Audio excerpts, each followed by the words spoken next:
салом бинандагони азиз, чун ҳамеша дар ҳамин соат барномаи ахбори озодӣ тақдими шумо мешавад. имрӯз 10 декабр аст ва нахуст бо сархати мавзӯъҳои шуморо ошно мекунем ки дар бораашон суҳбат хоҳем дошт. ниҳодҳои ҳифзи ҳуқуқ ва тартиботи шаҳри Конибодом тафтиши куштори оилаи Неъматовҳоро шурӯъ карданд. сокинони Шуробқала нигаронанд. дар ин маҳалла як хоҳарам аст. ба ногоҳ ягон нохушӣ нашавад гуфта ба наздаш омадам. дар рӯи хати сиёҳ ҳаст ё не 120 000 муҳоҷири тоҷике ки дар феҳристи таҳти назорати Русия қарор доранд чӣ гуна худро аз он берун кунанд? ҳастанд нафароне ки патент доранд, ҳама чиз доранд. дар рӯи хат ҳастанд. ва баъди вожгун шудани ҳукуматдории Башор Асад, Сурия бо сарнавишти норӯшан мувоҷеҳ гашт. коршиносон мегӯянд вазъият бадтар нахоҳад шуд. ҳоло тасаввур кунед ки имконияти воқеӣ барои таъсиси на танҳо масалан ҳизбҳо, балки фаъол кардани ҷунбишҳои иҷтимоӣ ва сиёсӣ ҳам пайдо мешавад. бо гузашти 2 рӯз аз куштори ваҳшатангез дар яке аз деҳаҳои шаҳри Конибодом, вазорати корҳои дохилии Тоҷикистон дар бораи он ягон шарҳи расмӣ нашр накардааст. шоми 8 декабр ҷасади 6 узви оилаи Неъматовҳоро аз хонаашон дар деҳаи Шуробқала ёфтанд ва ин ҳолат сокинони минтақаро ба ташвиш андохтааст. хабарнигори Радиои Озодӣ ба маҳалли фоҷиа рафт ва дид ки чандин корманди ниҳодҳои тафтишотӣ пай омӯзиши ин ҳодиса ҳастанд, вале онҳо аз додани ҳама гуна ҷузъиёт худдорӣ мекунанд. гузориши Фарзон Муҳаммадиро бо ҳам мебинем. баъди ёфт шудани ҷасади падар, модар ва 4 фарзанди онҳо, хешу табор ва сокинони деҳаи Шуробқала мехоҳанд фаҳманд ки дар ин хона чӣ воқеа рӯй додааст ва сабабу омили марги фоҷианоки онҳо чист. хешовандон мегӯянд аҳли оилаи Неъматовҳо тифоқу осуда буда зиндагии миёнаҳол доштанд ва асосан дар Русия кор мекарданд. марги нобаҳангоми ин оила дигар наздиконашро ки низ дар муҳоҷирати меҳнатиянд ба ҳайрат гузоштааст. даромадагимон нема инҷа намонсоз ку мо ҳоли торчини намедонем кудамо инҳоя душман пушманаша мо намедонем одамои нағз инҳо намедонем зиндагиашон нағз буд одамои қобил ҳамаш нағз ҳечи вай намед ягон бор ҷангу ҷанҷол караги набуд ино оилаиҳои нағз буд домодам қобил буд нағз буд ягон бор ҷалбаш набуд. ба гуфтаи ҳамсӯҳбатони мо марги мармӯзи Наимҷон Неъматови 37 сола, Нафиса Неъматови 33 сола, духтарони онҳо Аминаи 13 сола, дугоникҳо Фотима ва Зуҳрои 10 сола, писарчаашон Муҳаммадюсуфи 2 сола, аҳли деҳа ва сокинони минтақаро сахт андӯҳгин карда, онҳоро дар ҳолати тарсу бим гузоштааст. дар ин маҳалла як хоҳарам аст. ба ногоҳ ягон нохушӣ нашавад гуфта ба наздаш омадам. дар чунин ҳолат ҳама хавотир мешавад. ҳама аз мо мепурсад ки дар Шурқирғон чӣ гап аст. ҳолат ана ҳамин хел аст.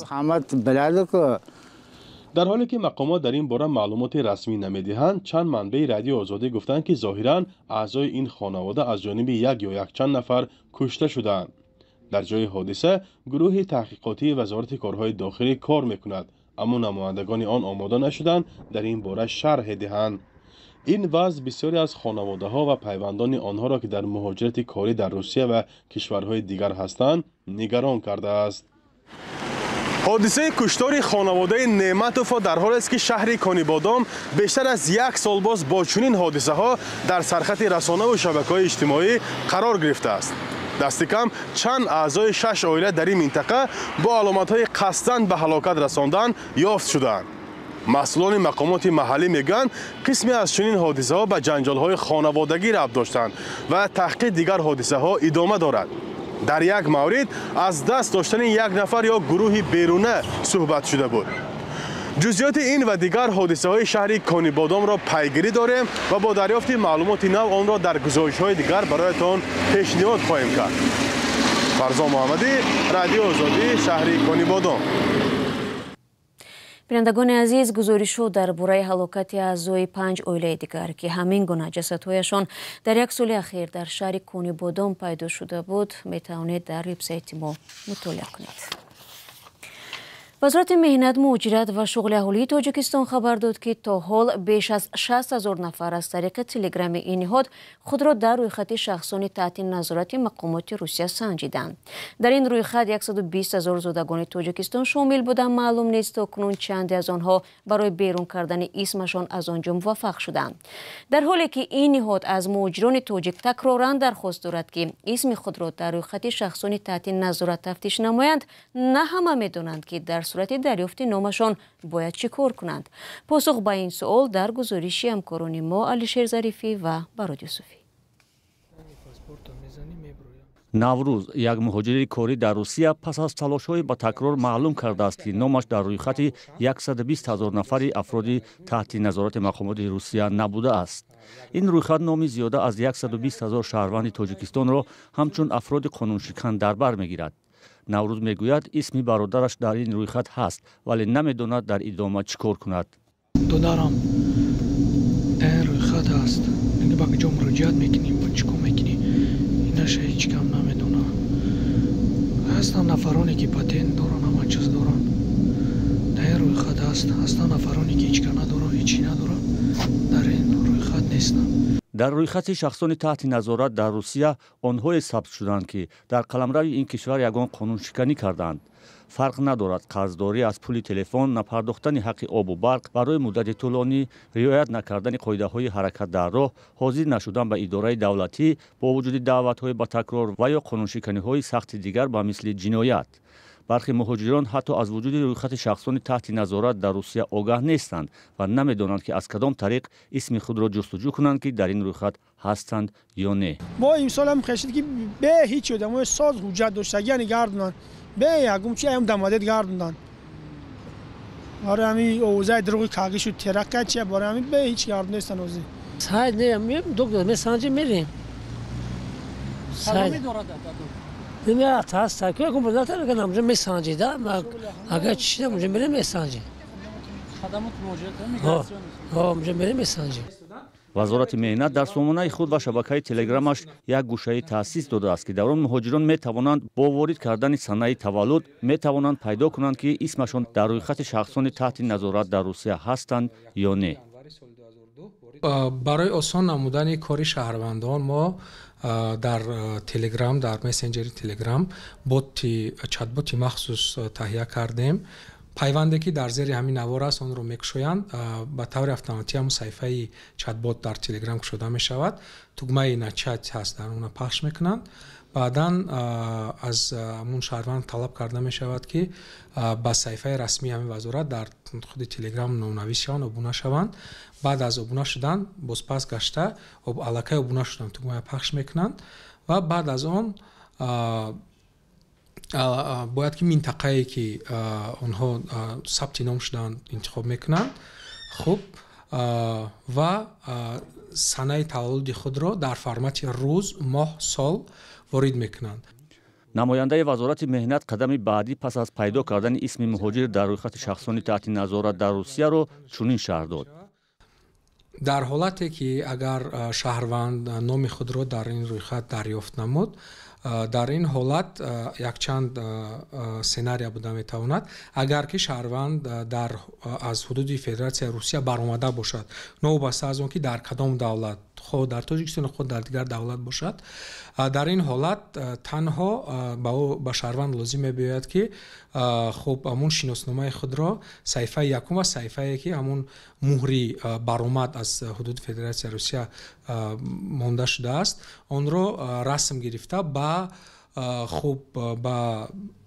намояндагии вазорат фиристанд, то ин ки намояндагии вазорат ба рӯйхати махсусе ки аз ҷониби вазорат таҳия гашта истодааст ва он рӯйхат ба вазорати корҳои дохилии федератсияи русия фиристода мешавад. вазорати меҳнати тоҷикистон гуфтааст, шаҳрвандоне ки дар ин рӯйхат ҳастанд бояд то рӯзи 5 феврал ба мақомоти русия муроҷиат кунанд ва агар мушкили қонуние дошта бошанд ҳал намоянд ва ё умуман қаламрави русияро тарк кунанд. яъне баъди 5 феврал ҳамаи ин мардум якбора ба феҳристи онҳое ворид мешаванд ки дар сурати афтодан ба дасти маъмурони пулис бе ягон суолу ҷавоб ба тоҷикистон ихроҷ карда мешаванд. اسم بیش از 120,000 مهاجر تاجیک در حال شامل چنین رویخط گردیده است که وضع کارجویان تاجیک پس از حمله مرگبار به تالار کنسرتی کروکوس سیتی هال در مسکو بدتر شده است. در ماه‌های اخیر نگرانی‌ها از اخراج مهاجران از روسیه بیشتر صدا می‌دهد و بازگشت و اخراج آنها می‌تواند به وضع زندگی خانواده‌هایشان تأثیری بد گذارد.